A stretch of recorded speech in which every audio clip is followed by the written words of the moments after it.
हमने देखा है, एक लंबे समय से आपको देखा, आपके जीवन में सरलता कूट कूट करके भरी हुई है। मेरा प्रश्न ये है कि क्या ये आपको जन्म से प्राप्त है या आपने इसके लिए कोई साधना की है? ये 71 में बाबा की एक मुरली में 5 बातें आई सरल चित्त होने की।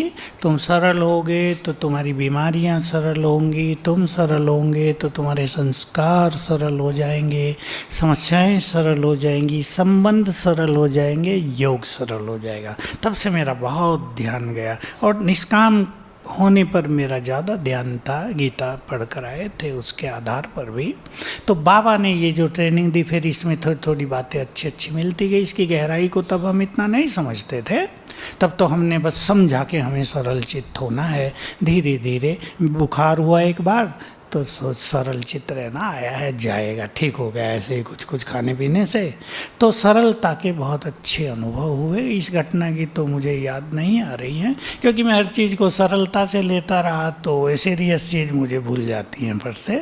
अशोक भाई बैठे हैं, मैं अप्रिशिएट करना चाहूँगा, इनका ज्ञान सरोवर में सबसे ज़्यादा योगदान था। हाँ, क्योंकि पहले से यही यहाँ आते थे और आपको पता है साइकिल भी किसी के पास नहीं होती थी, हमारे पैदल भी ये रात रात को जाते थे। मेरा काम तो फिर थोड़ा संभालने का था, सेटिंग करने का। और आपको पता है किचन के बहुत सारे हैंड हमने 1 साल पहले से रख लिए थे वहाँ 50, उन सबको वहाँ ट्रेंड कर दिया था। तो उस तरफ से हम बिल्कुल निश्चिंत थे।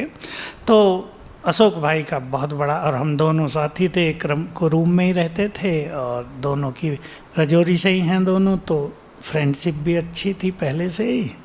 तो मैं इनको भी बधाई देना चाहता हूँ। अशोक भाई, बहुत आपका योगदान है। अब बेचारे थोड़े से शिथिल हो गए, इसका अर्थ ये नहीं, बहुत एनर्जेटिक। हमारा एक भाई कहा करता था एयरफोर्स वाले नहीं, फुल फोर्स वाले हैं। तो ये फुल फोर्स के व्यक्ति रहे हैं। और दीदी सुदेश इनकी भी टीचर रही है, तो बैठी हैं आज। बहुत अच्छा, थैंक यू वेरी मच। ओम शांति।